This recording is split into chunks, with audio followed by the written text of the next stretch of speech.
안녕하세요. 만나서 반갑습니다. 저는 개성고등학교를 졸업하고 올해 서울대학교 의예과 22학번이 된 박지민이라고 합니다.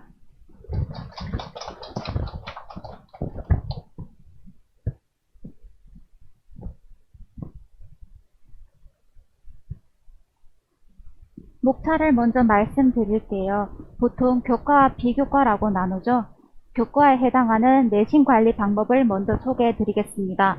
그리고 공부를 어떻게 얼마나 했는지 노력한 과정을 그 다음에 말씀을 드릴 거고, 그리고 비교과에 해당하는 생기부 관리를 어떻게 했는지 간단히 말씀드리겠습니다.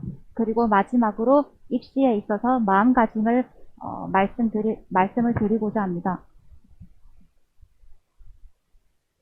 첫 번째로 내신 관리를 어떻게 했는지 먼저 소개해 드리려고 합니다. 저는 의대 지망생 중에서도 내신이 좋은 편에 속했는데요. 저는 30일간 준비했고 전체 과목 중에서는 영어에 가장 큰 비중을 두고 공부했어요. 왜냐하면 영어는 암기할 분량도 많을 뿐더러 주요 과목이기 때문에 영어에 가장 많은 시간을 투자했다고 보시면 됩니다.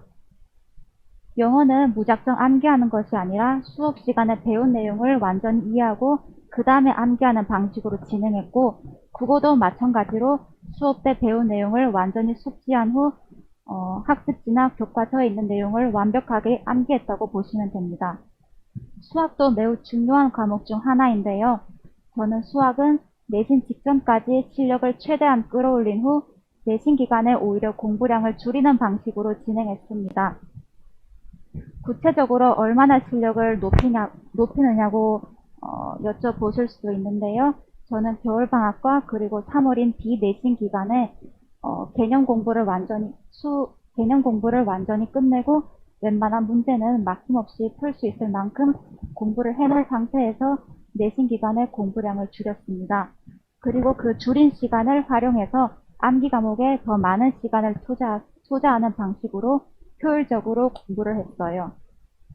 과학의 경우에는 저희 학교는 집중이수제를 했는데 방학과 내신이 없는 기간 그리고 내신을 하는 기간까지 골고루 개념 공부와 문제풀이를 병행했어요.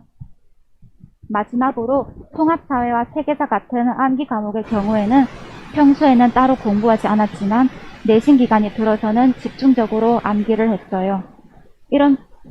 제가 강조하고 싶은 부분은 균형이에요. 모든 과목에서 팔방미인이 되는 것은 상당히 어려운 일이지만 실질적으로 공부를 한다면 향후 자신이 원하는 진로를 선택할 때 훨씬 도움이 될 것이라고 생각합니다. 영어 내신에 대해 조금 더 자세히 설명을 드리려고 해요. 저는 영어 내신을 5단계로 준비했어요. 첫 번째로 예습인데, 예습은 학교 수업이나 자습을 통해서 지문 내용을 간략하게 숙지하는 것을 말합니다. 그리고 손쌤 영어에 와서 학원 수업을 듣는데, 학원에 오면 선생님께서 고난도 어법을 포함해서 실제 시험에 어떤 문제가 출제될 수 있는지 출제 포인트를 짚어주세요.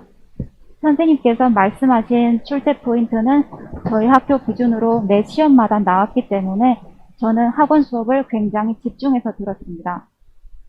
그리고 복습을 했는데 저는 수업 직후 학원에서 배운 내용을 즉시 복습했어요. 약 1시간 동안 배운 내용의 출제 포인트를 되돌아보고 암기도 병행했어요.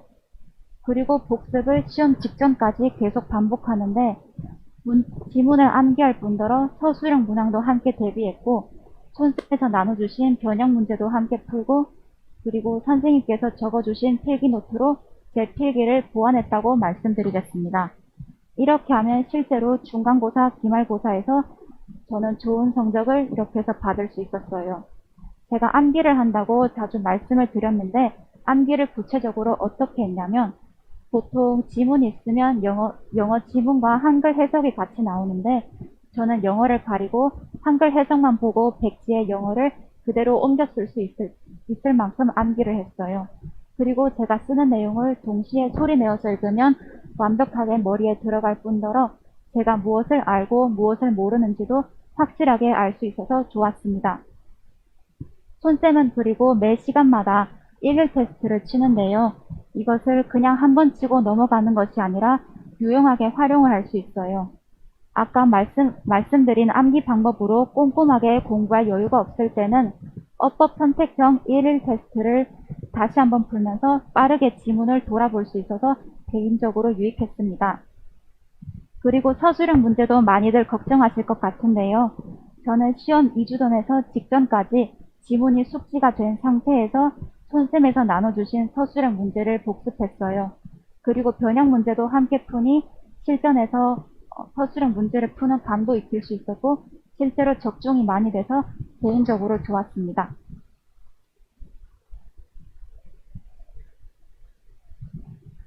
언뜻 보기에는 그러면 정규 수업은 내신 대비에 별다른 도움이 안 될 것 같다고 생각하실 수도 있을 것 같아요.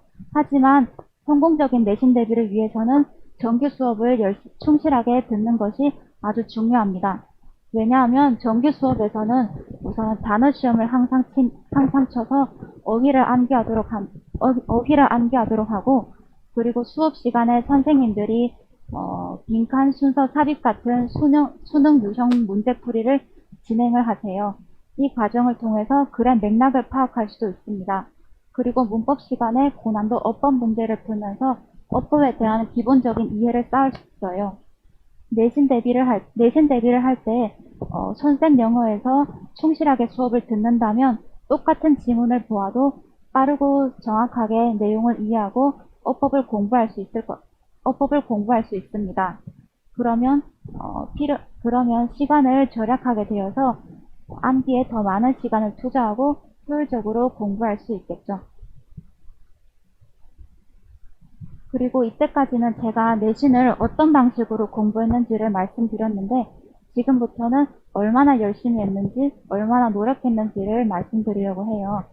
저는 내신 대비 기간을 30일로 잡았고 이 30일 동안에는 3시까지 공부하고 7시에 일어나는 생활을 항상 지키도록 노력했습니다. 그리고 평소에는 모의고사 공부를 많이 하지만 이 30일 동안에는 오직 내신 공부에만 집중했어요. 평상시에는 이거보다는 적게 공부했고 국어와 수학을 중심으로 공부했어요. 그리고 저는 겨울방학 때나 여름방학 때는 다른 학년 선행학습을 하기도 했지만 입학을 하고 나서는 다른 학년 선행학습을 일절하지 않고 제가 현재 있는 학년의 공부에 집중했어요. 그리고 저는 스스로 공부하는 시간을 갖는 것을 강력히 추천드리고 싶어요. 저는 시험 열흘 정도 남았을 때는 학원에 가지 않고 스스로 공부하는 시간을 만들었어요.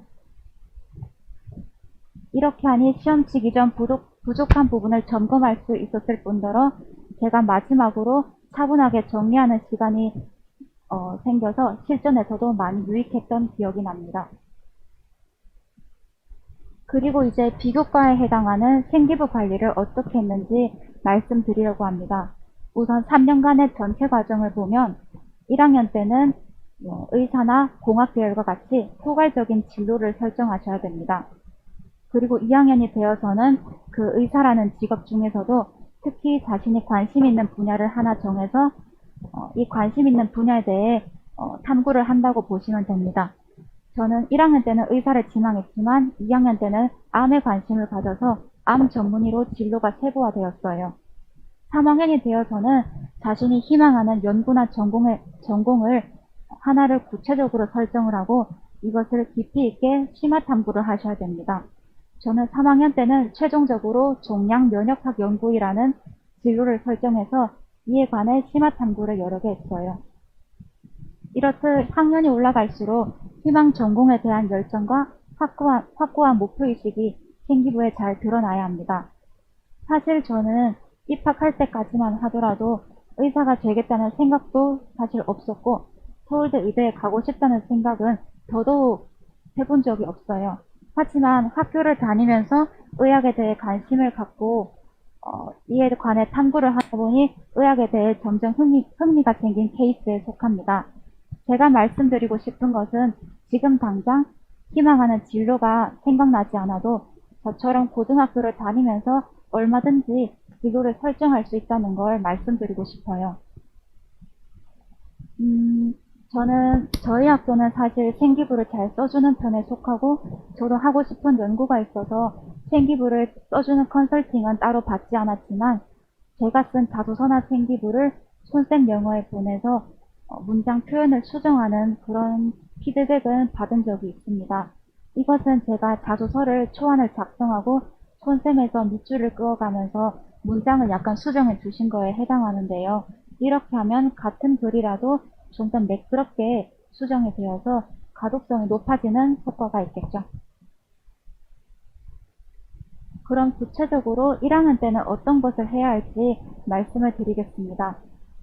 1학년 때 가장 중요한 것은 내신이겠죠. 하지만 내신에 집중하되 생기부를 관리하는 것도 어느 정도는 필요합니다. 아까 말씀드린 것처럼 희망 직업이나 계열을 설정하고 이에 관한 다양한 활동을 넓고 얕게 하면 좋아요. 그리고 더 나아가서 2, 3학년 때 이 활동들이 어떻게 이어질 수 있는지 한 번쯤 구상해보는 것도 굉장히 유익할 거라 생각합니다. 예를 들어서 1학년 동아리 시간에 브로콜리 DNA 추출 실험을 했다고 가정하면 이것을 그냥 실험해서 마치는 것이 아니라 2, 3학년 때 이 추출한 DNA가 정말 DNA인지 검증하는 실험을 가지면 더욱 심도 있게 탐구할 수 있겠죠. 그리고 생기부를 작성하는 요령을 미리 파악하는 것도 추천드립니다. 보통은 학기 말이나 학년 말에 생기부를 작성하는데 이 작성하기 전에 교과 선생님께 찾아가서 어떤 방식으로 생기부를 작성하실 건지 여쭤보는 걸 추천드려요. 만약에 생기부용 보고서를 따로 받지 않으시는 경우에는 수업 시간이나 수행평가에 했던 내용으로 생기부를 작성하시겠죠. 그러면 학생이 미리 기재하고 싶은 내용을 구상하고 그리고 수업 시간이나 수행평가에서 최대한 기재하고 싶은 내용을 어필하셔야 합니다. 마지막으로 입시를 대하는 마음가짐을 말씀드리려고 해요. 먼저 슬럼프가 왔을 때를 보면 사실은 저는 약간 성격이 그냥 힘든 일이 있어도 그냥 넘기는 성격이라서 슬럼프가 딱히 3년간 오지는 않았던 것 같아요. 하지만 보통은 슬럼프가 왔을 때 목표를 갖고 있으면 자신의 목표를 떠올리는 것도 도움이 될 것 같고요. 아니면 힘든 일이 있을 때 이 또한 지나가리라라고 생각하면서 지금 하던 일을 잠시 멈추고 다른 일에 몰두하는 것도 괜찮은 것 같아요.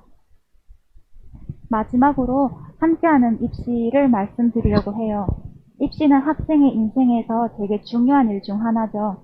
그렇기 때문에 입시를 학생 혼자 하는 것은 상당히 버거울 수도 있습니다.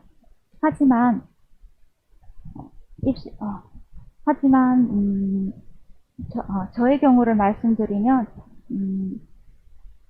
저희 부모님께서는 제 입시에 항상 관심이 많으셨지만 한 번도 앞서 나가신 적은 없어요. 대신 제가 하고 싶은 일을 묵묵히 그림자처럼 응원해 주신 편에 가까운 것 같습니다. 덕분에 저는 3년간 모든 일에 주체적으로 임할 수 있었고 이것을 실제로 대학 면접이나 평가를 받을 때 되게 좋게 봐주신 것 같다고 생각을 합니다.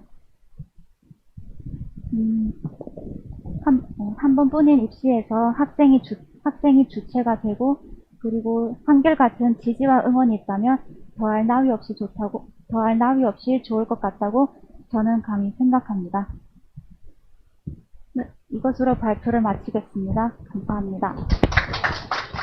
안녕하십니까. 저는 경신고등학교를 올해 졸업하고 서울대학교 의과대학에 입학하게 된 덕주형이라고 합니다. 반갑습니다. 저는 이제 수시로 입학을 하긴 했지만 결국에는 수시의 경우에도 내신 대비를 함에 있어서 결국에는 내신 등급이 거의 가장 중요한 요소라고 생각을 하고 또 제가 지원을 했던 서울대학교 일반 전형의 경우에는 그 수능 최저가 없기는 했지만 많은 의과대학이라든지 상위권 대학에서는 수능 최저를 갖추고 있기 때문에 수능 공부 또한 무시할 수 없는 수시의 요소라고 생각을 해서 전체적으로 내신 공부 방법과 수능 공부 방법을 학년별로 어떻게 하면 되는지에 대해서 발표를 드리고자 합니다. 먼저 그냥 제일 궁금해 하시는 것들 중에 하나가 제가 과연 고3 때 또는 고1, 2 때 하루 일과를 어떻게 보냈는지 궁금해 하시는 것 같아서 그냥 간략하게 소개를 해드리고 넘어가도록 하겠습니다.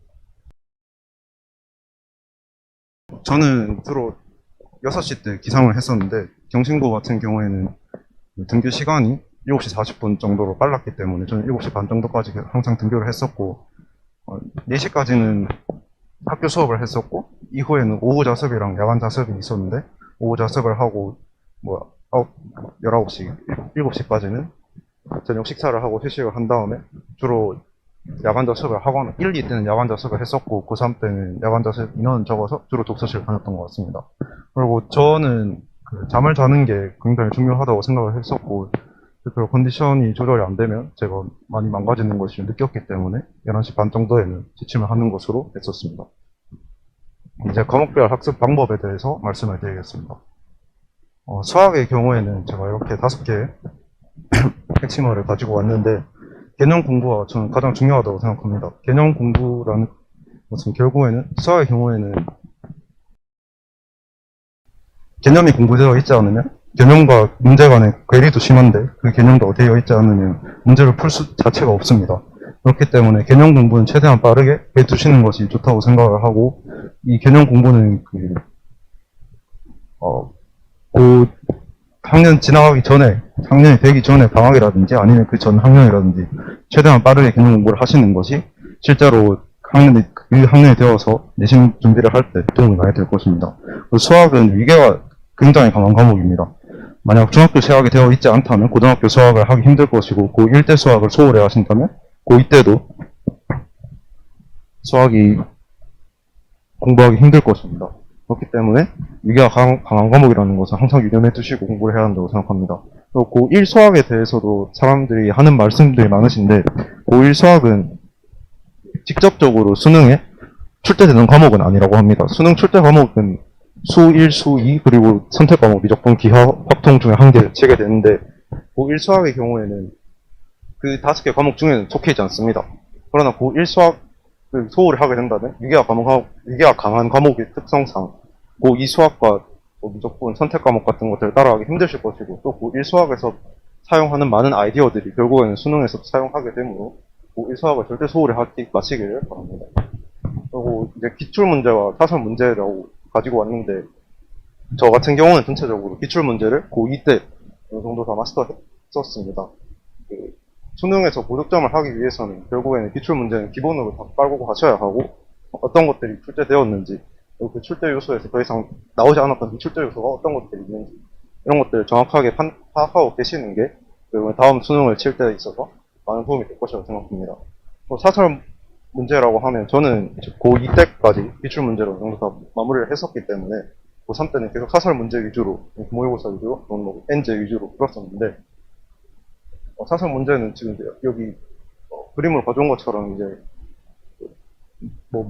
메가 스터디에 저분 그 모의고사도 나쁘지 않다고 생각을 하고 모 인재 학원에서 나오는 그런 그 출판사에서 나오는 많은 N제들이 있는데 거기에 있는 이땡원 분이라든지 이런 것들 저는 추천합니다.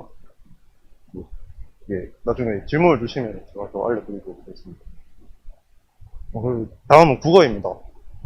국어 같은 경우는 그냥 모국어이기 때문에 무시하는 경향이 있을 수도 있다고 생각을 합니다. 국어는 그냥 글을 읽고 풀면 되는 거 아니야 라고 생각하실 수도 있는데 결국에는 국어는 개념어를 아는 게 매우 중요하다고 생각합니다. 개념어라고 얘기를 하면 고등학교 학생들이 많이 헷갈려 하는 것 중에 하나가 단어나 역설이나 이런 것들 어떻게 구분을 하느냐 이런 것들 항상 묻는데 결국에는 그런 개념어가 무엇을 정확하게 의미하고 있는지 그게 정확하게 판단이 되셔야지 문학 같은 데에서 헷갈리지 않고 답을 찍어낼 수 있을 것입니다. 그리고 국어는 비문학이 요즘 점점 난이도가 올라가고 있는 상황이기 때문에 문해력 자체가 매우 중요합니다. 문해력을 올리는 방법이라고 한다면 만약 초등학생이나 중학생을 대상으로 얘기를 하는 걸 때는 책을 많이 읽어라라고 했을 것 같지만 결국 고등학생이 된 입장에서는 문해력 하나를 키우기 위해서 지금 책을 읽고 있을 여유가 그렇게 많다고는 생각하지 않습니다. 그렇기 때문에 결국에는 기출 문제라든지 여러 문제들을 풀어보면서 여기 나오는 글들이 충분히 양지를 그리기 때문에 읽어보면서 문해력을 키우는 것도 하나의 방법이라고 생각합니다. 그리고 국어는 꾸준한 문제풀이가 매우 중요합니다. 국어는 수학처럼 답이 100% 명료하게 나오지 않는 경우도 있습니다. 그리고 평가원에서 요구하는 정답의 기준이라는 것이 있습니다. 그런 기준들은 결국에는 꾸준한 문제풀이를 통해서 어느 정도가 정답으로 인정되고 어느 정도가 오답으로 처리되는 길을 스스로가 판단 기준을 만들어내는 것이 상당히 중요하다고 생각합니다.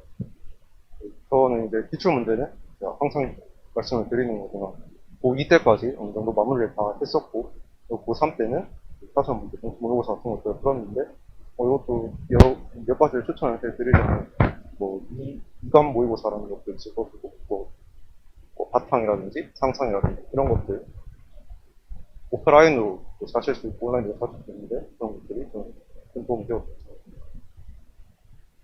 네, 바탐에 대해서 말씀드리겠습니다. 영어는 맨 마지막에 말씀드리겠습니다. 바탐은 저는 이제 화학이랑 생물을 했었는데, 뭐, 지구과학이라든지 물리를 선택할 경우 조금은 다를 수 있지만, 결국에는 비슷하기 때문에, 바탐에 대해 전체적으로 얘기를 드리겠습니다. 과탐은 정의라는 것이 매우 중요합니다. 과탐이 20문제가 수능에서 나오고, 그리고, 내신 시험이라고 해도 많은 문제들이 나오지만, 결국에 그 킬러 문제, 몇 문제를 제외하고는 결국 정의를 묻는 문제입니다. 이 정의라는 것이 머리에 정확하게 들어가 있고 언제든지 물었을 때 그 정의가 바로바로 나올 수 있는 정도가 되지 않는다면 수능 문제를 시간 내에 풀어내기는 힘들 것이고 또 킬러 문제들을 풀기 위한 시간을 확보하는데도 어려움이 있을 것입니다. 또 결국에는 이거랑 일맥상통하기도 하는데 개념 공부가 매우 중요합니다.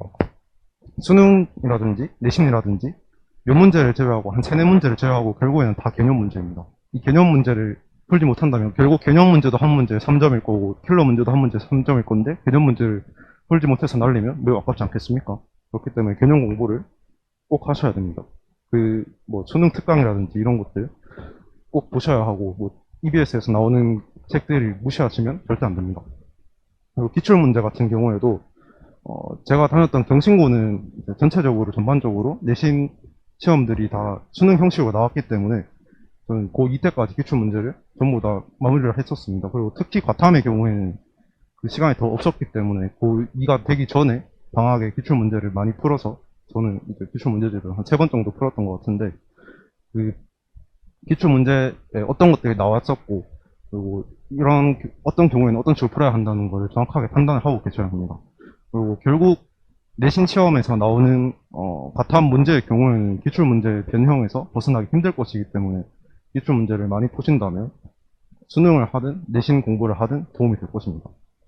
사설 문제 봉투 모의고사 같은 경우에도 제가 이제 화생의 경우에 추천을 드리자면 시대인지 국수의 화학의 경우에는 아울팀이라고 있는데 거기서 나온 문제들이 저는 굉장히 좋다고 생각을 하고 있고 생물 같은 경우에도 비카프 팀이 있었는데 거기서 나온 봉투 모의고사들 굉장히 괜찮습니다. 그리고 유명 인간 강사들의 모의고사도 과탐의 경우에는 모두 괜찮습니다. 이제 영어 공부에 대해서 말씀을 드리도록 하겠습니다. 영어 공부라고 하면 결국에는 단어를 많이 아셔야 되고 그 문법을 정확하게 알아서 문장 구조를 정확하게 파악이 되셔야 되고 그리고 지속적으로 영어에 노출이 되어서 영어가 어떤 식으로 말을 하는 건지 그게 모국어랑 다름없을 정도로 이해가 되실 정도가 된다면 영어 공부는 완벽하게 된 것이라고 생각합니다. 결국에 수능 공부를 하든 뭐 내신 공부를 하든지 간에 영어를 한국어처럼 알아들을 수 있고 쓸 수 있으면 아무 문제가 없는 거 아닙니까? 그렇기 때문에 지속적인 노출이 매우 중요하다고 생각하는데 이 지속적인 노출도 저는 이제 만약 중학교나 초등학교 학생이라면 뭐 영화 같은 거도 많이 봐라 이런 식으로 얘기를 하겠지만 결국 고등학생들 분들이기 때문에 기출 문제라든지 사설 문제들을 많이 풀어보시면서 학습하시는 것들이 중요하다고 생각합니다. 그리고 이런 것들은 솔직히 선생님에서 하시는 대로 따라 하시면 아마 다 될 거라고 생각합니다. 이 지속적인 노출과 결국에는 언어를 공부하는 데 있어서도 한국어를 문법을 다 완벽하게 알고 있어도 단어를 잘 모르면 알아들을 수 없지 않습니까? 그리고 단어를 다 알고 있어도 문법을 모르면 알아들을 수 없지 않습니까? 이 두 개가 정확하게 공부가 되셔야 한다고 생각합니다. 그리고 이제 마지막으로 선생님 영어를 저는 어떻게 활용을 했는지에 대해서도 말씀을 드리고자 하는데 제가 선생님 영어를 다니면서 가장 많이 도움을 받았던 게 내신이라고 생각합니다. 그래서 저는 그 내신 위주로 말씀을 지금은 드리겠습니다. 먼저 선생님 영어에서는 전반적으로 내신 범위를 총정리를 해줍니다. 수업을 하면서 학교에서 배웠던 것들을 다시 한번 복습을 할 수 있고 앞에 발표자 분께서도 얘기를 하셨지만 어떤 부분들이 출제 요소인지를 잘 짚어주십니다. 그리고 서브노트에 있는 것들을 정확하게 암기를 한 다음에 내신 손쉽게 끝내기라는 서브노트가 있어요. 이거를 잘 보시면 되고, 그 자체 제작 내신 변형 문제를 많이 주시는데, 이 변형 문제에서 결국에는 시험 문제들이 많이 나왔습니다. 그리고 경신고, 제가 이제 다른 학교의 경우에는 이제 다른 학교도 적중률이 높은 걸 알고 있는데, 경신고의 경우에는 특히 적중률이 높았습니다. 이 내신 변형 문제만 다 풀어보고 가셔도 결국에 시험 문제에서 한 75% 이상은 다 봤던 문제가 출제된다는 걸 아실 수 있을 것이고, 그리고 파이널 터치까지 이제 마지막 날, 시험 치기 전날 주중 자료인데, 이것까지 다 완벽하게 풀고 가셔야 한다고 생각합니다. 이 문제들이 또 제가 경신고를 나왔기 때문에 경신고 시험의 경우에는 주관식 문제가, 서술형 문제가 매우 어렵게 출제되는 경우들이 있습니다. 이게 뭐 단어 빈칸 문제라든지 순서 배열 문제라든지 이런 것들도 결국 선생님에서 짚어준 부분에서 한 문제 정도 빼고는 다 나온다고 보시면 되기 때문에 이 내신 변형 문제와 방향 터치 그리고 내신 수업을 적극적으로 활용하시는 것을 좀 추천드립니다. 그리고 이제 만약 뭐 EBS 수능 특강 수능 완성에 대한 강좌도 많이 해주시는데 이것도 이제 수능 공부를 하신다면 그리고 내신 3학년 내신의 경우에는 결국 수능 특강을 사용하기 때문에 이 강좌를 듣는 것이 좋을 것이고 이 변형 문제도 풀어보시면 결국에는 내신을 하든 수능을 치든 다 도움이 됩니다. 그리고 결국에는 이 손쌤 영어의 커리큘럼 자체가 제가 앞에서 말씀을 드렸던 이런 단어 암기라든지 문법이라든지 지속적 노출, 기출 문제, 사설 문제까지 어느 정도 다 커버가 된다고 손쌤 영어를 다니시면 커버가 된다고 생각하기 때문에 영어만큼은 손쌤 영어를 활용하시는 것을 좀 추천드립니다. 고등학교를 졸업하고 이제 서울대 의대에 진학하게 된 김민경이라고 합니다. 반갑습니다.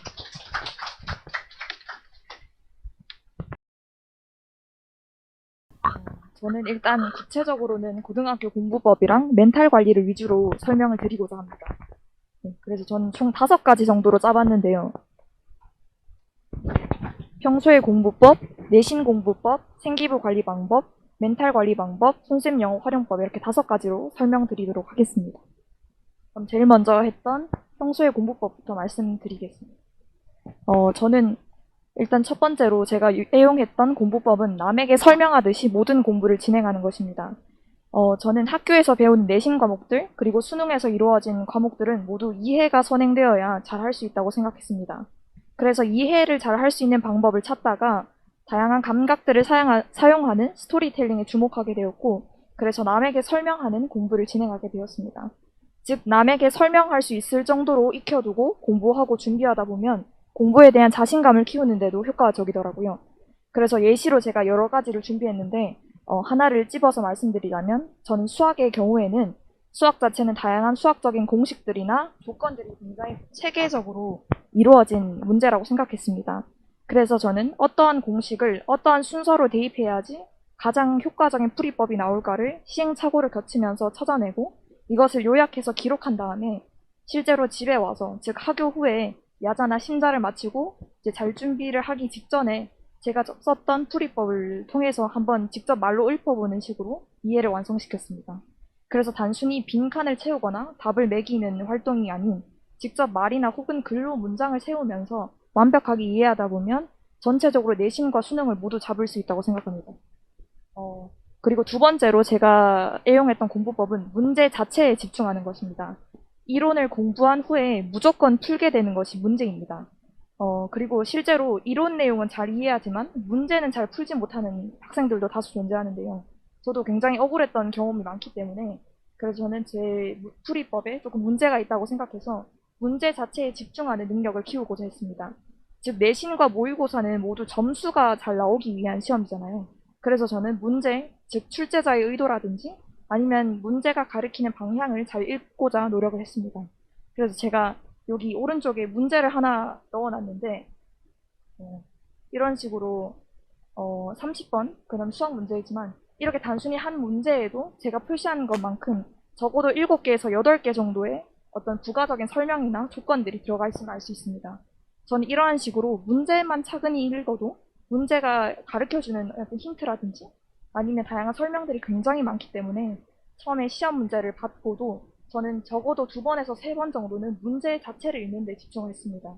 문제를 읽는 법을 키우다 보면 빠른 시간 안에 2번, 3번 정도를 정독할 수 있고 문제만 읽어도 적어도 8개 정도의 힌트를 얻게 되기 때문에 문제를 자신감 있게 도전할 수 있었던 것 같습니다. 그래서 저는 이렇게 이해라든지 아니면 문제에 대한 집중력을 높이다 보면 결론적으로 공부 또한 잘할 수 있다고 생각했습니다. 그리고 더 추가적으로 전 플래너 작성에 대해서도 꼭 말씀드리고 싶었는데요. 여러분 다 플래너 쓰시죠? 요즘 다들 플래너를 많이 쓰는데 저도 플래너의 덕을 굉장히 많이 봤기 때문에 조금 요약해서 설명을 드리자면 저는 플래너를 작성할 때 굉장히 구체적으로 계획을 세우는 편이었고 그리고 옆에 이렇게 시간을 무조건 기재를 해서 내가 어떠한 과목을 몇 분 동안 했는지를 굉장히 집중하고 또한 집착을 좀 했었던 것 같습니다. 이렇게 어떠한 과목에 어떠한 시간을 투자했는지가 명확하게 보이면 내가 내일은 뭘 더 보충해야 되는지가 눈에 확 띄어서 바로바로 피드백이 좋더라고요. 그리고 이렇게 시험을 쳐도 바로 옆에 점수를 기재하는 식으로 플래너를 작성해 봤는데 이렇게 되면 제가 나중에 했던 어떤 플래너를 다시 봤을 때 공부 자극도 될 수 있어서 저는 플래너를 쓰면서 동시에 공부 자극도 같이 이루어냈던 것 같습니다. 특히 왼쪽은 제가 조금 여유로웠던 고2 때 쓴 플래너고 오른쪽은 조금 갈겨 쓴 걸 볼 수 있듯이 제가 수능 한 달 전에 썼던 플래너인데요. 이런 식으로 좀 정성의 차이는 있지만 이렇게 플래너를 꾸준히 쓰는 것을 꼭 추천드립니다. 저는 거의 하루도 빠짐없이 썼기 때문에 플래너 자체에도 큰 영향을 받았다고 할 수 있습니다. 그리고 두 번째는 제가 했던 내신 공부법에 대해서 말씀드리겠습니다. 전 내신 공부법은 한마디로 고효율 공부라고 생각을 하고 주어진 짧은 기간 안에 많은 양의 과목을 한꺼번에 보는 것이 중요하기 때문에 전 한 5가지 정도로 제 루틴을 말씀드리도록 하겠습니다. 먼저 첫 번째는 암기 과목을 시험 준비 기간 초반에 미리 정독하는 것입니다. 특히 사회나 역사 같은 암기 과목을 후발 때 배치하다 보면 굉장히 심적으로 여유가 없어짐을 느낄 수 있어서 전 암기 과목은 시험 준비 기간 초반에 미리 한번 보는 스타일이었습니다. 그리고 두 번째는 매일 수학이나 과학 풀이 시간을 정해놓고 꼭 지키면서 공부하는 것입니다. 수학, 과학은 그 짧은 내신 준비 기간 안에 해결할 수 있는 문제가 아닌 굉장히 큰 과목이다 보니까 저는 적어도 1시간 30분 이상을 확보를 해서 이 시간만큼은 수학에 오로지 집중하는 방식으로 진행했습니다. 세 번째는 국어, 영어 시험 범위 지문들은 최소 10번 정도 회독하는 것입니다. 10번이 좀 많다고 느껴지실 수도 있지만 한 번씩 10일만 보면 10번 빠르게 회독하기 때문에 저는 제가 했던 시험 준비 기간 20일 전에 한 10일 정도는 무조건 한 번씩 보는 것을 목표로 했습니다. 특히 국어, 영어와 같이 지문들은 익숙함이 즉 시험에서 내가 발휘할 수 있는 스펙이라고 생각했기 때문에 저는 이렇게 익숙하게 여러 번 눈에 밟히는 스타일로 진행했습니다. 그리고 저는 시험 준비 기간은 20일, 그리고 꼭 6시간 이상 숙련하는 것을 목표로 했습니다. 20일이 조금 짧다고 느껴지실 수도 있는데요. 저는 20일만큼은 딱 시험만 준비했기 때문에 전혀 짧다고는 생각을 안 했고, 그리고 6시간 이상도 꼭 숙련을 해서 효율성을 극대화하는 데 노력했습니다. 마지막으로 제가 앞서 말했던 플래너를 꼭 작성을 해서 각 과목별로 하루 공부량이 얼마인지 체크하고 유동적으로 조정하는 것도 꼭 필요하다고 생각합니다.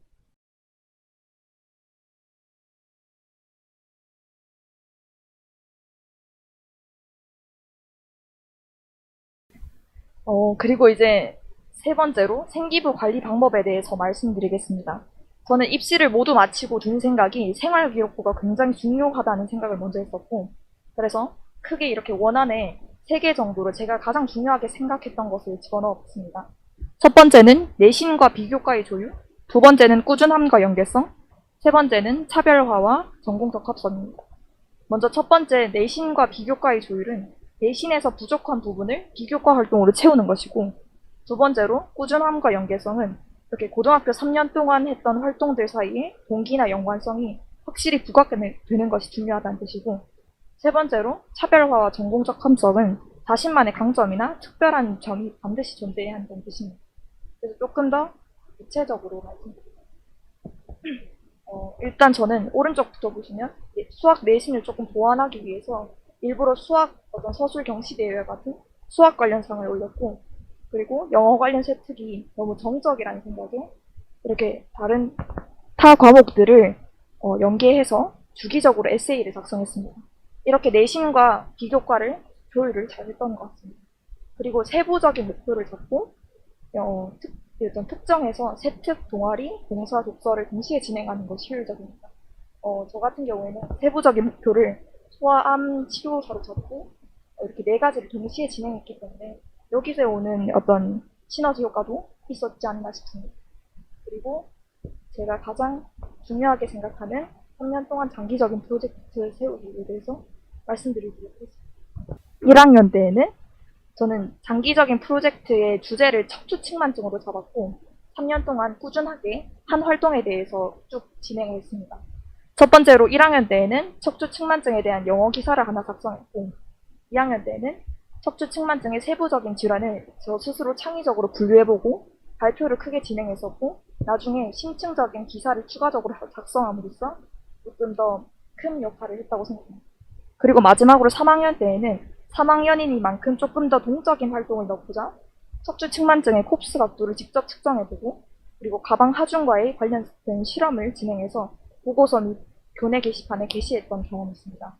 이렇게 단순히 척추측만증이라는 주제로 3년 동안 진행했고 이것을 실제로 저는 서울대 면접에서 10분 정도 토론을 같이 했기 때문에 이렇게 3년 동안 장기적인 프로젝트를 세우는 것을 강력하게 추천드립니다. 이제 네 번째로 멘탈 관리법에 대해서 말씀드리겠습니다. 저는 감사하게도 크게 어떤 슬럼프나 스트레스를 받은 경험이 거의 없기 때문에 멘탈 관리가 굉장히 중요하다고 생각합니다. 특히 긍정적인 자기 세뇌를 습관화해야 되는데요. 저는 이렇게 세 가지 정도로 요약해서 말씀드리겠습니다. 일단 이 사진 보이시나요? 일단 저는 문제를 제가 풀어준다라는 생각으로 자신감을 가지고 행동을 했습니다. 문제를 푼다고 무서워하는 것이 가장 최악의 사고이기 때문에 저 같은 경우에는 문제가 이제 네가 세상에 태어났으니까 내가 풀어준다는 느낌으로 도전을 했었고 실제로 그렇게 여기다 보니까 문제 자체에 대해서 크게 두려움을 가지지 않았던 것 같습니다. 그리고 두 번째는 시험 문제로 나를 판단할 수 없다라는 생각으로 빠르게 사고를 전환하고 텐션을 회복하는 것입니다. 내신 점수가 항상 일정할 수는 없기 때문에 조금 떨어진다 하더라도 충분히 메꿀 수 있는 다양한 길들이 존재한다고 여유롭게 생각하는 것이 좋습니다. 그리고 마지막으로 세 번째는 다른 학생들과 의식하지 않는 것입니다. 저는 또 약간 특이한 사고일지 몰라도 학생들의 머리는 모두 같다라는 생각을 항상 품고 살았기 때문에 이런 생각을 가지고 다른 학생들과 내가 모자란 것이 없다라고 항상 되뇌이면서 살아가는 것이 굉장히 중요하다고 생각합니다. 그리고 마지막으로 손쌤 영어 활용법에 대해서 말씀드리고 마치도록 하겠습니다. 저는 6년 동안 다녔기 때문에 영어의 내신이나 수능을 모두 손쌤에서 해결했습니다. 일단 영어 내신은 수능과 다르게 지문을 통으로 외워야 하는 경우가 많기 때문에 심지어 내용을 구체적으로 알아야 하는 경우도 많아서 저는 손쌤에서 제공하는 내신 대비 자체 문제나 혹은 지문 복기 자료를 매일 회독한 후 정기적으로 자체 시험을 쳐보는 등 활동을 진행했습니다. 그리고 영어 수능 같은 경우에는 실전 감각을 계속 익히기 위해서 손쌤에서 제공하는 매주 사설 모의고사를 응시하고 영플립 자료나 아니면 연결 순서 합의 요약 이 자료를 계속 복습하는 등 해서 수능을 준비하였고 일단 제가 준비한 건 여기까지지만 저는 항상 노력을 하면 무조건 결과는 뒤따른다고 생각하기 때문에 항상 열심히 노력하고 의심하지 말고 열심히 해서 좋은 결과만 있길 바라겠습니다. 는 경신고등학교 이제 졸업했고 올해 서울대의예과에 진학하게 된 장원영이라고 합니다. 앞에 친구들이 이미 공부 방법에 대해서는 많이 말씀을 드렸고 저도 공부 방법이라기보다는 좀 더 일반론적으로 어떻게 고등학교 생활을 접근을 해야 되냐 이쪽에 좀 더 접근을 하고 싶어서 이런 부분에 대해서 얘기를 해드리고자 합니다. 이제 수시를 잘하는 학생과 못하는 학생이 차이라고 제가 제목을 붙여놨는데 이제 결론부터 먼저 말씀을 드리자면 저는 학생의 마음가짐이 제일 중요하다고 생각합니다. 학부모님이 노력을 하시더라도 결국에 이제 자녀분이 따라오지 않는다면 저는 결국에는 그 학생분은 실패한다고 생각하거든요. 그래서 이제 차근차근 왜 학생의 마음가짐이 중요한지 그 부분에 대해서 설명을 드리도록 하겠습니다. 그래서 일단은 고등학교 1학년에 딱 진학하게 되는 친구들은 먼저 제일 모르는 게 생기부가 아예 어떻게 구성이 돼 있는가. 그 부분은 제일 모릅니다. 그래서 제가 차근차근 설명을 드릴 건데, 이제 우리 학생들 때부터는 이제 뭐 수상활동이나 복수활동이 아예 기재가 되지 않는다라고 저는 알고 있습니다. 그래서 이제 그거에 맞춰서 좀 더 간략하게 표현을 해봤는데, 먼저 자율활동, 동아리활동, 진로활동 이렇게 그리고 봉사활동까지 비교과로 나눠볼 수 있습니다. 비교과, 교과, 그리고 행동특성 및 종합의견 이렇게 세 가지로 나눠서 설명을 드리겠습니다. 자율활동의 경우에는 이제 어떻게 구성을 해야 되느냐 이건데, 자율활동은 말 그대로 학교 내에서 이 학생이 어떻게 자율적인 활동을 했는가, 그 자율적인 활동에 대해서 이제 학교 활동이 될 수도 있습니다. 예를 들어서 1학년 같은 경우에는 아마 인매수련이라던가 그런 걸 가는 것으로 알고 있는데, 그런 것에서 학생이 어떤 인상적인 활동을 했는가 이런 부분들, 아니면은 학생이 어떤 행사 날에서 토론을 했다던가 뭐 그런 인상적인 활동들을 자율활동에 기재하면 됩니다. 그리고 두 번째로 동아리 활동의 경우에는 이제 학교에 들어가면 학교마다 다를 수 있는데, 저희 학교 같은 경우에는 동아리를 이미 선생님들이 만들어 두시고 그 동아리를 학교 반별로 인원을 배정해서 들어가는 방식이 있는데, 운이 나쁘면은 자기가 의예과를 진학하고 싶은데 일본어 동아리에 배치를 된다던가 그런 경우도 있습니다. 다른 학교는 어떨지 모르겠지만 그렇게 동아리가 배정될 수 있는데, 그렇더라도 여러분들은 어떻게든 본인이 이 안에서 어떻게 활동을 기재할 것인가 그런 것들을 생각을 하셔야 되는데, 동아리 활동의 특성상 학생들이 모여서 특정한 주제를 가지고 활동하는 경우가 많습니다. 그렇기 때문에 일단 주제를 먼저 잡는 것이 중요하겠죠. 어떤 주제를 가지고 어떤 활동을 같이 수행을 했는가, 이 부분을 드러내는 게 저는 동아리 활동에서 제일 중요한 것이 아닌가라고 저는 생각합니다. 그리고 진로 활동의 경우에는 본인이 이제 뭐 의예과를 진학하고 싶을 수도 있고 공대에 진학하고 싶을 수도 있고, 그렇게 본인이 진로를 1학년 때부터 정해져 있을 수도 있고 안 정해져 있을 수도 있지만, 본인이 지금 생각하고 있는 진로, 그 진로가 무엇인지에 대해서, 그리고 그 진로를 성취하기 위해서 어떤 노력을 했는지, 그 어떤 노력을 했는지를 진로 활동에 적으시면 됩니다. 학교에서 예를 들어서 진로와 관련된 강의를 들을 수도 있고, 아니면 본인이 진로 적성 검사를 할 수도 있고, 그런 여러 가지 진로와 관련된 노력들을 진로 활동에 기재하시면 됩니다. 그리고 봉사활동의 경우에는 제가 알기로 이제 교회에서 봉사활동을 해서 인정받는 게 아예 안 된다고 저는 알고는 있지만, 교내 봉사활동, 제가 면접에서 질문을 하셨는데, 교내 봉사활동에서 교내 미화활동, 이것은 어떤 활동입니까? 이렇게 질문이 들어온 적이 있습니다. 그런 것까지 생각해 본다면 혹시 모르는 말에서 높아심에 제가 적어 놓긴 했지만, 봉사활동도 결국에는 학교에서 어떻게 했는가 이런 것들, 제가 방금 전까지 네 가지 정보에서 중요하게 말씀드린 게 학교에서 어떤 활동을 했는가 라는 것인데, 결국에 생기부는 학교에서 어떤 활동을 했는지가 제일 중요한 것이기 때문에 이런 것들을 강조드리는 겁니다. 그리고 이제 이 네 가지도 사실 중요하긴 한데, 가장 중요한 것은 뭐니 해도 저는 교과세특이라고 생각을 합니다. 교과세특의 경우에는 할 말이 많은데, 이제 국어도 있고 수학도 있고 많은 과목이 있습니다. 근데 여러분들이 만약에 학생부 종합전형을 가겠다라고 하신다면 예체능까지 전부 챙기시는 게 저는 맞다고 생각합니다. 이제 근데 각 과목별로 진로를 연결할 수도 있는 것이고, 각 과목이 특색을 드러낼 수 있는 것인데, 그것은 여러분이 판단에 맡겨야 됩니다.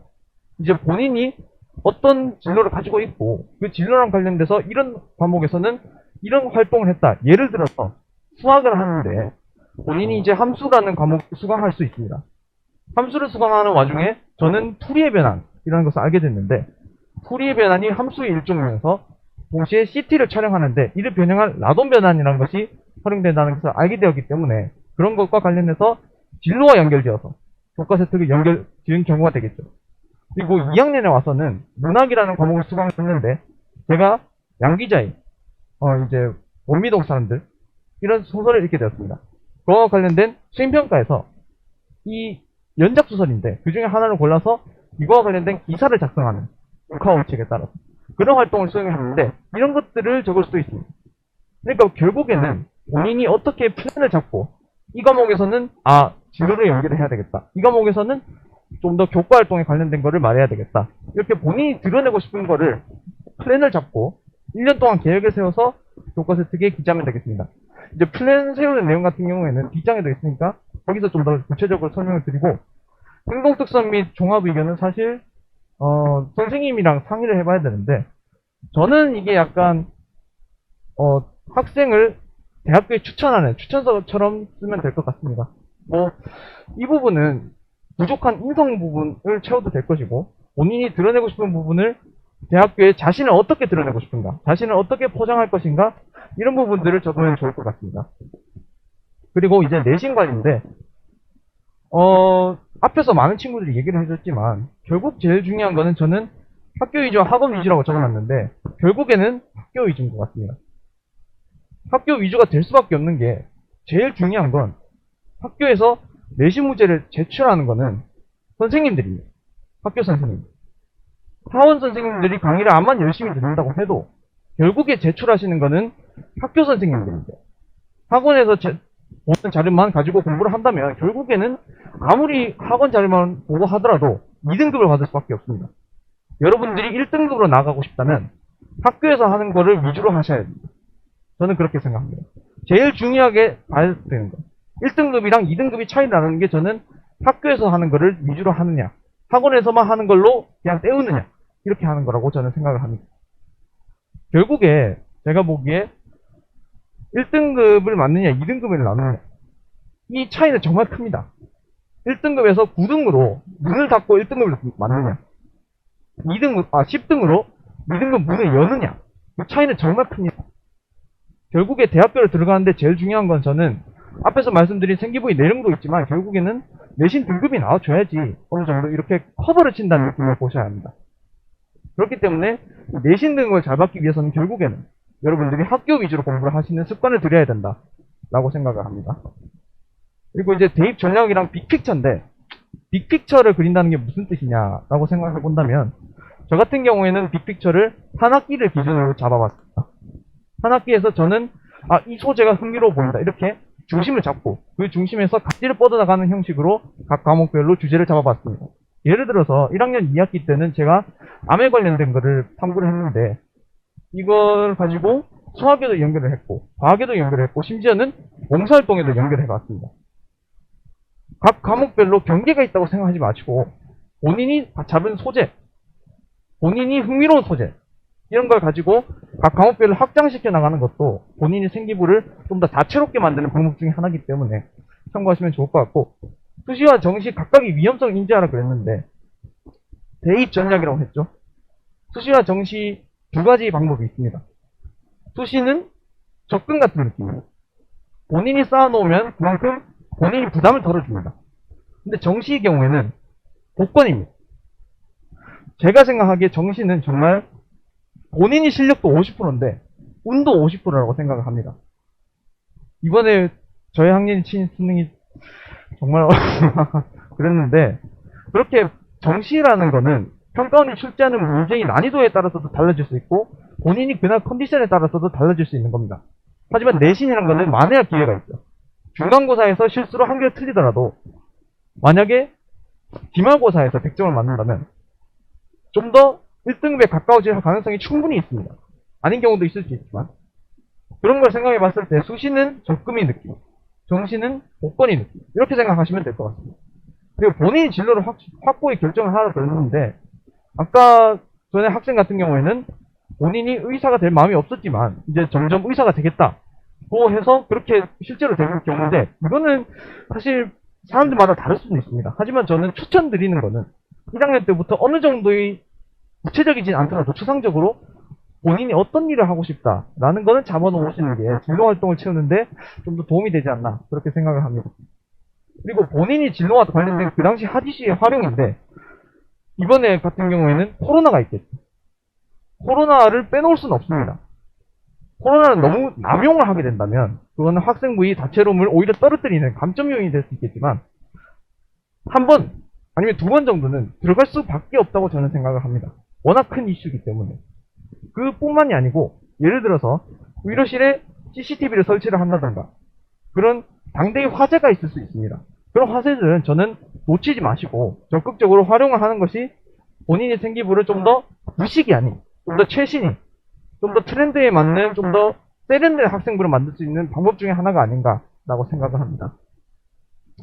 그리고 생기부 내용 간의 긴밀한 연결성이라고 했는데 이게 제가 말씀드린 소재를 잡고 각 과목을 연결하는 방식이라고 생각하시면 될 것 같습니다.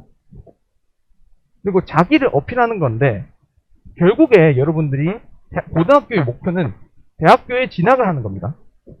대학교에 진학을 하려면 자신을 어필을 해야겠죠. 나는 이런 사람입니다. 내가 이런 사람이니까 대학교에서는 저는 제가 필요할 것이라고 저는 이런 가치를 가지고 있기 때문에 대학교에서 저를 뽑으셔야 할 겁니다. 이렇게 저를 어필을 해야 합니다. 그 어필하는 방법이 생기부 면접이 되겠죠.